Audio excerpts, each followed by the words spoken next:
Welcome to Mind Body Stretch, day 11. I'm your coach, Yvette Justina. Today we are stretching our quads. Before we begin, let's just go ahead and settle in, bring our awareness to this moment, strengthen that mind-body connection. A couple deep breaths to ground ourselves before we start working those quads, one of our foundational muscles of our trunk, which also includes our groin, our hips, our glutes, as well as our abs.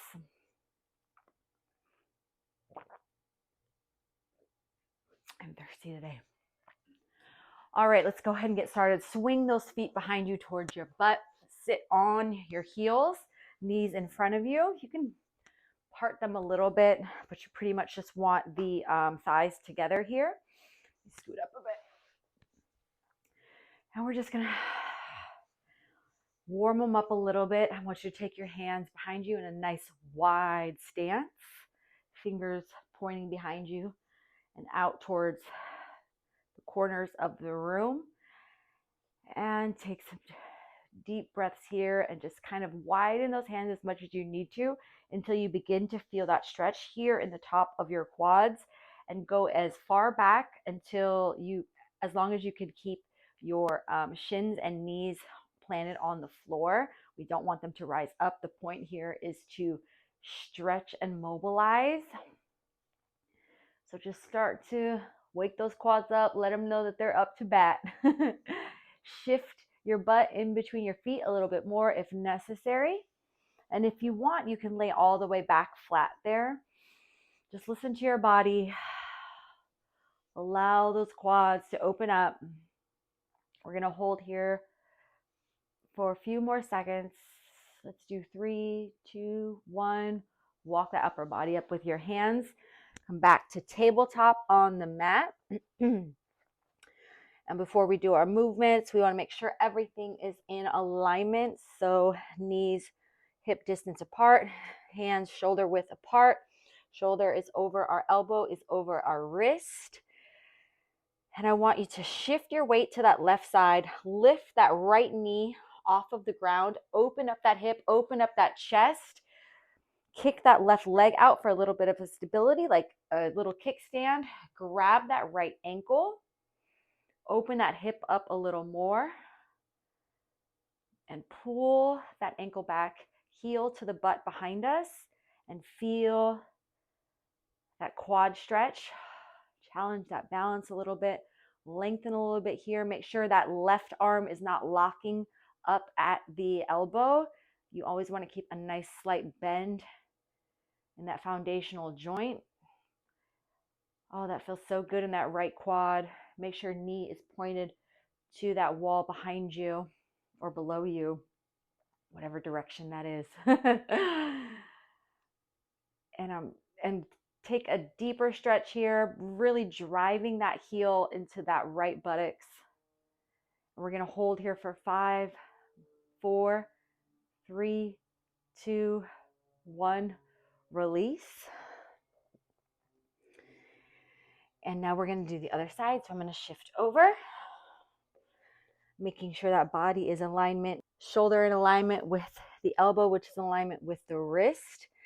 And we're going to lift that left knee off of the ground, keeping it bent, shifting our weight onto the right side, opening up that hip, opening up that chest, kicking back that right leg for our kickstand, grabbing that left ankle with our right hand and driving that heel of that left foot into that left butt. Making sure that our right elbow is not locked up. We're keeping a slight bend. Taking some breaths here, making sure we're not holding our breath, creating more space in that left quad by driving that heel into that left buttocks. Holding here. Oh, I got a little tremble, but oh, it feels good. Holding about 5, 4, 3, 2, 1, and release. Open those knees the width of that mat. Shift those hips back for a moment. Drop that chest.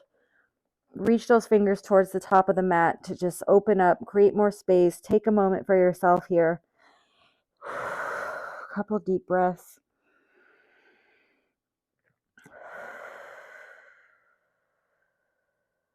And now we're going to come back to tabletop position.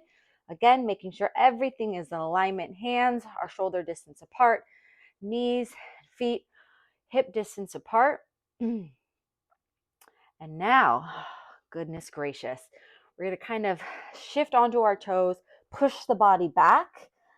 It's in a downward facing dog, driving that right knee up, knees going between the hands, our foot out to that left side, and go ahead and drop into that hip stretch that we're all too familiar with from last week.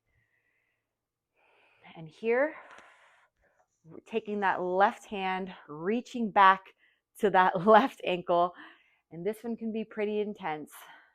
You want to bring heel towards that left buttocks as much as you can. You really want to discern movement here. Use that right hand to come forward a little bit more, making sure everything is in alignment up top. And really drive that left heel into that left buttocks to really feel that quad open up a little bit more. Hold for 3, 2, 1, release. And we're going to do the other side. Shift those feet to the other side. Back to tabletop, making sure everything here is in alignment. Hands are shoulder width apart. Knees and feet hip distance apart. Pushing back to those toes. Chest towards that back. Go ahead. Take a downward facing dog. And we're going to drive that left knee in between our hands. Right foot is going across the body. Shifting into that hip opener. Knee should be right in front of you. Hip and knee in alignment. Reaching back to that right ankle. Keeping that chest forward and up. Driving that right heel to the right buttocks. Woo-wee. I love it here. Again, really discerning that stretch, that movement, making sure we're going deep, but not too deep. Apply a little pressure, but you don't want to be in pain. Hold a little bit longer. It's going to be our last movement for 5, 4, 3, 2, 1. Release, nice and easy. Shift back onto the butt. Come forward. And baby, that's that quad stretch. Thank you for spending time with me. Thank yourself for showing up. And I'll see you tomorrow.